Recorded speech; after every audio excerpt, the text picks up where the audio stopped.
సాక్షి KSR live షోలో అమరావతి దేవతల రాజధాని కాదు వేశ్యల రాజధాని అని చెప్పేసి అయితే ఒక అనలిస్ట్ చెప్పడం జరిగింది. ఒక అమరావతి ప్రాంత మహిళగా ఎలా ఫీల్ అవుతున్నారు? ఈ మాటలు ఎట్లా తీసుకుంటున్నారు? ఎలా తీసుకుంటున్నాం అంటే ఆడవాళ్ళని కించపరిచి మాట్లాడిన ఏ రాష్ట్రంలోనైనా మన భారతదేశంలో మరీ ఆడవాళ్ళని కించపరిచి మాట్లాడితే వాళ్ళకి భూ సమాధులు తప్ప వాళ్ళకి ఏం మిగలదు. కానీ సీతను తీసుకెళ్లిన రావణ బ్రహ్మ ఏమయ్యాడు? నిలువున చచ్చాడు. అవమానించిన ద్రౌపదిని ఏమయ్యాడు? దుర్యోధనుడు సర్వనాశనమై జలాచంద్రుడుగా మిగిలిపోయాడు. ఇలాంటి చరిత్ర ఇని కూడా ఇంకా ఈ భారతదేశం గడ్డ మీద ఒక స్త్రీకి ఎంత గౌరవిస్తారో ఆ గౌరవింపు అనేది తెలియకుండా నీచమైన దూషణలు ఇంతకు ముందు మేము ధర్నాలు చేసేటప్పుడు కూడా ఇలానే దూషించారు. కానీ వాటిని అన్నిటినీ ఎదుర్కొని మేము రోడ్డెక్కి ఇప్పుడు మా ఒక్క సమస్య కాదు ఇది. ఇప్పుడు వాళ్ళు మా అమరావతి రైతుల్ని అమరావతి మహిళల్ని అన్నారని మేము ఫీల్ అవట్లా. ఇది ఒక్కళ్ళకి ఇది తప్పు అంటే ఇది రాష్ట్రానికే ఇది పెద్ద అవమానకరమైన మాట.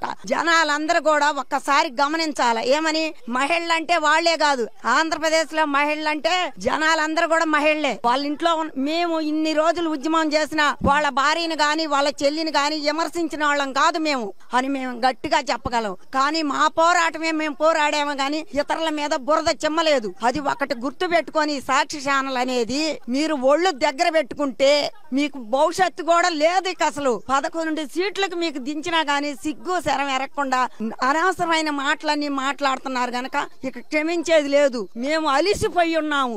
కళ్ళల్లో నీళ్లు కూడా ఇనికిపోయినాయి. 5 సంవత్సరాలు తిన్నామో తెల్లేదో రోడ్డెక్కింది దేనికి ఎక్కాం? ఆంధ్రప్రదేశ్ లో ఉన్న ప్రజలు మొత్తం కూడా మనకి రాజధాని లేదని మేము ఎక్కామే గాని ఇవాళ రోత మాటలు పట్టడానికి మేము ఎక్కలేదు. ఇప్పుడు ఒకటే చెప్తున్నాం అయ్యా, వాళ్ళు మాట్లాడుతున్న మాటలు మాకు సూదుల్లాగా గుండెల్లో గుచ్చుకుంటున్నాయి. ఒక నీ తక్కువ లంజా కొడుకు ధర్నాలు అప్పుడే అడిగాడు. పొద్దుకొచ్చి అమరావతి రైతులు ఒరిగడ్డు అమలు చోటికి ఈ లంజా కొడుకు ఎక్కడుండి చూశాడయ్యా? ఒక కళ్ళనంటే అది అందరికి దగిలొచ్చిందిగా ఏడ్చి ఏడ్చి కన్నీళ్లు ఇనికిపోయినాయి అమ్మ. ఇప్పుడు కూడా దుర్మార్గమైన మాటలు మాట్లాడుతున్నా వినలేకపోతున్నాం. ఇంకొక అమరావతి ప్రాంతంలో చుట్టుపక్కల ప్రాంతాల్లో సెక్స్ వర్కర్లు ఎక్కువగా ఉన్నారు. అలానే నెక్స్ట్ ఇది HIV కూడా ఎక్కువ మంది ఉన్నారని చెప్పి కూడా మాట్లాడుతున్నారు. ఆ కరోనా అనేదమ్మా మాకు మేము ధర్నాల్లో ఉన్నంత సేపు కూడా పక్కన ఊర్లు కూడా ముక్కాములని అటని ఇటని వేరే ఊర్లు కూడా ఇంటికి 2 చచ్చిపోయారని చెప్పటం మేము విన్నాం. కానీ తుళ్ళూరులో కనీసం శిఖరంలో ఉన్న వాళ్ళకి ఒక్కళ్ళకు కూడా రాలేదు కరోనా. మేము ఒక్కళ్ళని చెక్కు చెదరల. పంచభూతాలు కూడా అమరావతికి మాకు కాపాడుతున్నాయి. ఇటు ఈ దేవుడు, అటు కనకదుర్గమ్మ గాని, ఇటు అమరలింగేశ్వర స్వామి గాని, లేకపోతే కాకాంలో ఉన్న మాకు ఈ దేవుళ్ళన్నీ కూడా మమ్మల్ని కాపాడినాయి. 5 పంచభూతాలు కూడా మాకేది రాకుండా చూసుకున్నాయి. కానీ తుళ్ళూరులో కరోనా వచ్చి ఏ ఊళ్ళలో చచ్చిపోయినా కానీ తుళ్ళూరులో చచ్చిపోవాల. సిగ్గు శరం అనేది ఆ సాక్షికి ఉంటే ఒక్కసారి వచ్చి చూసుకోమనండి. అమరావతి పైన ఎట్లాంటి ప్రచారం జరుగుతుంది? మేము అసలు రోడ్డెక్కి ఎదుర్కొంటున్నామనే ఒక కక్ష అన్నమాట. చంద్రబాబు కూడా ఒక అమరావతినే ఉద్ధరిస్తున్నాడంటే మేము తీసుకుంది 25 సెంట్లను 75 సెంట్లు ప్రభుత్వానికి ఇచ్చినప్పుడు ప్రభుత్వంలో జనమంతా ఆంధ్రప్రదేశ్ లో జనమంతా ఉన్నారుగా, వాళ్ళకు ఉపయోగపడిద్దనే ఇచ్చింది. ఈ చిన్న సాక్షి వాళ్ళకి ఏం డిమాండ్ చేస్తారు? భారతిరెడ్డి గారికి కావచ్చు, లేదంటే కేఎస్ఆర్ గారికి కావచ్చు. రెడ్డి గారికి ఒకటే చెప్తున్నానయ్యా, ఒక కొడుకు తప్పు చేస్తుంటే తల్లి ఖండించింది. కానీ ఒక భర్త తప్పు చేస్తుంటే భార్య ఇది తప్పు అని చెప్పింది. కానీ అవి మొత్తం కూడా గంగిరెద్దులు బ్యాచి. ఆ గంగిరెద్దుల బ్యాచీలో ఏం చేస్తారంటే రేత్రి అంతా చెప్పుకుంటారు, నేను ఆ ఊరు పోయి అడుక్కుంటా, ఈ ఊరు పోయి తెల్లారు లెగరు, వాళ్ళు ఆడే పడుకొని ఉంటారు. అంతకన్నా వాళ్ళని గురించి మాట్లాడుకుంటానికి కూడా మా నోరు కూడా చెడిపోయింది.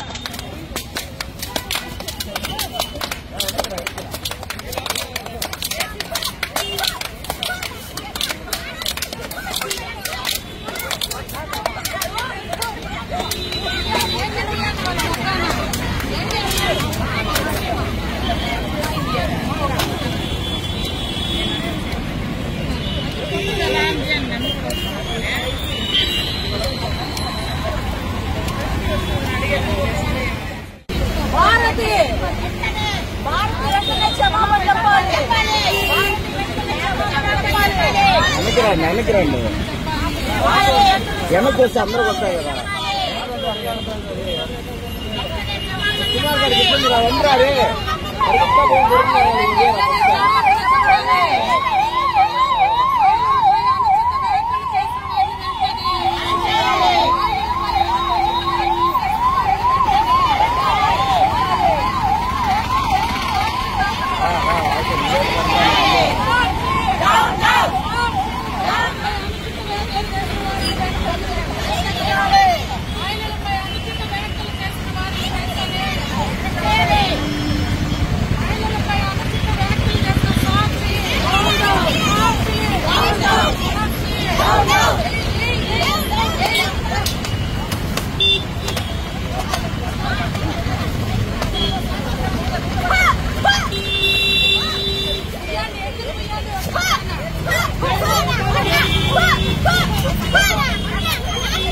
అమరావతి ప్రాంతం అనేది దేవతల రాజధాని కాదు, అమరావతి ప్రాంతం వేశ్యల రాజధాని. ఇక్కడ చాలా మంది సెక్స్ వర్కర్లు ఉన్నారు, సెక్స్ వర్కర్ సంబంధించిన సంస్థలు నడుస్తున్నాయి. ఇక్కడ సాక్షి ఛానల్లో మాట్లాడడం జరిగింది. ఒక అమరావతి ప్రాంత మహిళగా ఏం చెప్తారు?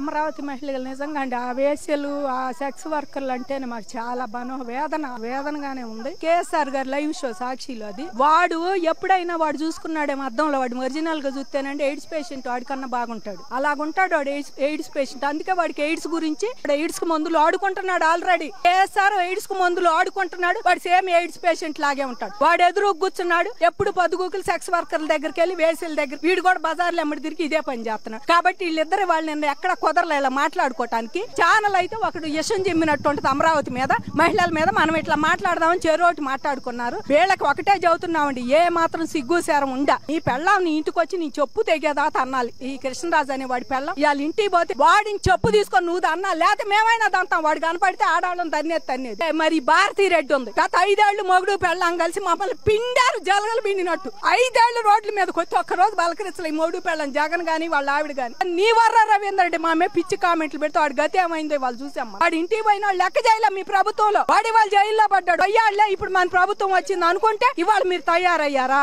జగన్మోహన్ రెడ్డి కోటే చదువుతున్నావు. ఏ మాత్రం సిగ్గు సార్ నీకే చదువుతున్నావు జగన్ రెడ్డి. నీ ఛానల్లో చదువుతున్నావు. ఇది మీ ఆవిడ ఎండి భారతికి కూడా చదువుతున్నావు. సాక్షి ఛానల్ ఎండి భారతీ రెడ్డికి కూడా. అమ్మా నువ్వే మాత్రం ఆడదానివైనా సరే నువ్వు క్షమాపణ చెప్పొచ్చి కేఎస్ఆర్ గాని ఆ కృష్ణరాజు గారు నువ్వు గాని వచ్చి క్షమాపణ చెప్పాలి. ముగ్గురు వాడు జైల్లో కూడా వాడిని స్టేషన్ కూడా తీసుకురావాల్సిందే వాడిని. ఎందుకంటే ఆడవాళ్ళు అంటే అంత చులకని అభిప్రాయం ఉండాడరే ఎదవా. 5 ఏళ్ల మహిళా ఉద్యమంతోనే ఇవాళ మీకు 11 సీట్లు దిగదార్చామని గుర్తుపెట్టుకోరా ఎదవా. ఏ వేసలు ఏ సెక్స్ వర్కర్లని తిట్టావో మా అమరావతి వాళ్ళని ఆ అమరావతి దలుచుకుంటే నువ్వు 11 సీట్లు పరిమితం అయ్యావు.